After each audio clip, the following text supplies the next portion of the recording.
Yo, what's that word, YouTube? Flex College is back at it with another one. So we inoculated our grain bags, did the break and shake, and did a spawn the boat. And now, we finally at the final stretch. It's time to go ahead and put this into fruiting conditions because we got beautiful white mycelium that covered up the entirety of the monotubs. Look at that, man. Beautiful. And this is only within 2 days, 3 days, give or take. And we got beautiful white mycelium, so we will be putting these monotubs into fruiting conditions to go ahead and start seeing some fruit. So of course, get the 70 ISO. First monotub, we're gonna take these red plugs out and swap them with these micro filters, spongy plugs, I guess. Again, shout out to Boom Shroomer. I'm loving the product so far. Go ahead and speed this footage up, just putting the sponges through, taking those out. We go fan, no misting. You see all of this condensation, just go fan for about a good 15 to 30 seconds. During the first period, I was just doing it for once a day, and as things started to progress, I started doing it for 2 times a day. So I guess it's on you, but just make sure your room is sterile so that you're not fanning any mold spores in there. But yeah, it didn't hurt. So we just go do the same thing to the second monotub. Fanning, no misting. Only time I think you should mist is if it's extremely dry. But that's where when you first spawn the boat, you want to check your field capacity to make sure that it's enough water in there. So you don't really have to mist until you're trying to go for your second or third flush. And at that point, if it's that dry, you should be dunking the tank anyway. You should be dunking your cake instead of just misting. Misting is only, I did mist a few times, but that was only when I started to notice the condensation at the top. So as you can see, we're starting to see some pins. This is about 5 days after. This is on the 6th day. These things grow quick, man. Beautiful. Look at that little cluster over to the right. I was just so excited to see how fast it was growing. Couldn't believe that I had actually did it, man.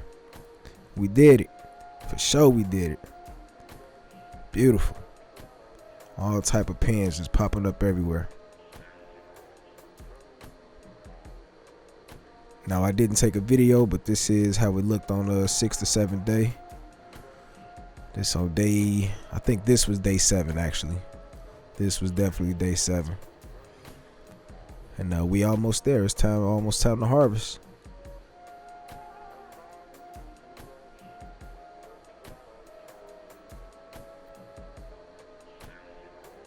Now this was day 8.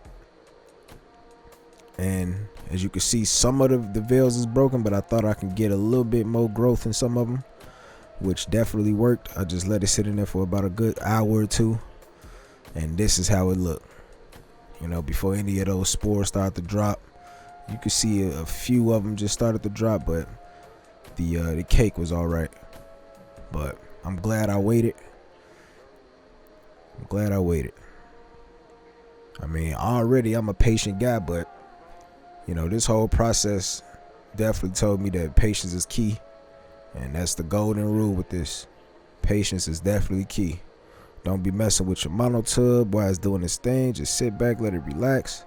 You know what I'm saying? I turn on 2K or hop on Apex and get some dubs. Before you know it, you got a full monotub full of beautiful shrooms. Look at that canopy. It's dope, man. We see a couple little spores that didn't drop, but like I said, my substrate was still all right. First one of the picking. And you might notice that I'm gonna be a little skittish trying to pull these out because I was so nervous about messing up the cake, and but the good old twist and pull method worked out just fine. I end up getting a good repetition and a nice little flow out that I understood how to pull them up. You don't want to just pull straight up. You definitely want to twist more than pull, back and forth. And you will notice that it's gonna be a lot of when you're doing it yourself, it's gonna be a lot of little pins. You know, try to grab as many of those as you possibly can. You know, because the majority of those are gonna be aborts, and sometimes it could mess with your second to third flush. But a lot of times the mycelium actually reclaims those aborts, and you know, but it's kind of like a 50-50 thing. Like, so just try to pull up as many as you possibly can.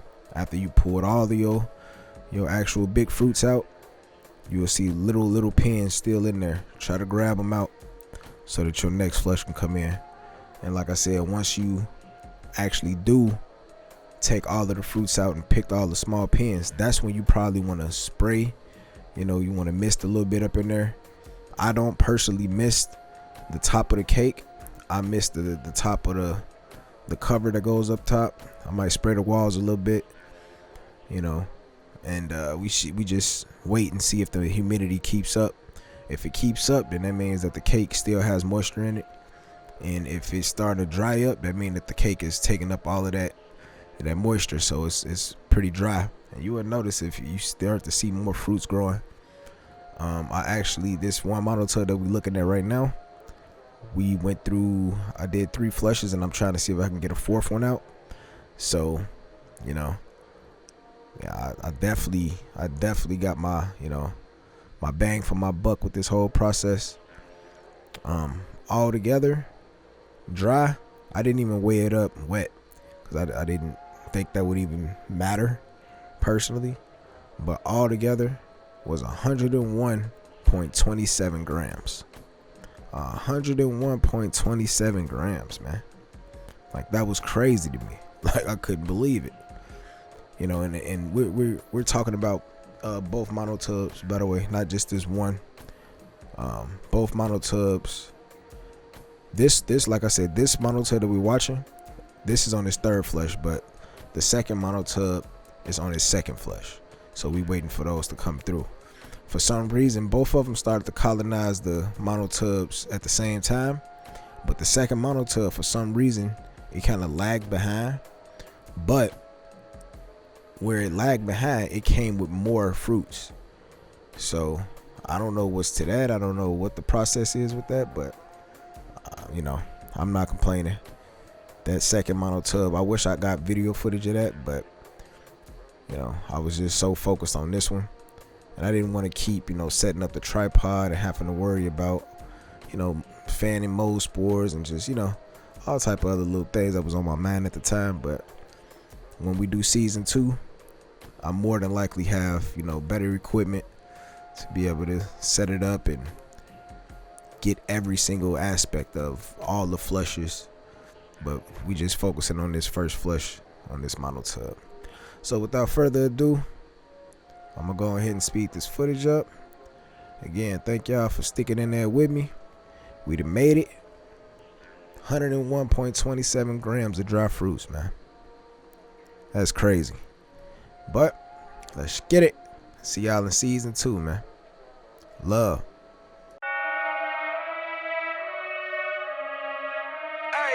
Final round. I already know how I'm coming, man.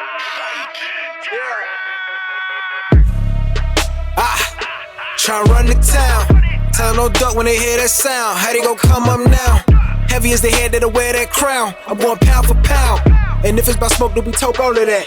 From an ounce to a pound. Check it, they biting this now. Cause my drip right out the sea. How could they be? Give me a couple of rounds. Cause I'm a beast when I'm on vitamin G. You see this start crumbling now. Mad struck, start mumbling now. Get the gist, I ain't reaching for cloud. Plot twist, I'm the one with the keys. Clock blitz, know they love how I freeze. Different continents, I be torn. We living life, making yours look boring. See, we win at the end, it's a spoiler warning. Cause I keep heating up, I might blow the whole planet. They calling me toxic like global warming. But they keep tuning in once again and again. I'm the one at the top, just a formal warning. Truly, I'm De Niro when it come to movies. Get De Niro, entertain the groupies. Habanero if you come pursue me. But I hop on the game, too busy rolled up whenever my girl getting moody. Link up with the gang, we all go insane. Catching them doors on the duty. I'm in Stixie, I'm locked in. Bought a box, I was like 10. Back then, used to box, nowadays they ain't throwing hands. Mama said we got more advanced. One thing about me, I adapt, bought a Glock fin. Keep me safe from the block in. The game kept me off the block. Ain't got flex about looting my Rugers. I can shit on you with my computer. See, my graphics card costs more than your damn job can afford to pay you. And my monitor, big as hell, detail, so I can see when I spray you. To reload the clip and record the clip is go all say to that SSD. Know a whole lot of trill game heads like me wanna see tune into that VGP.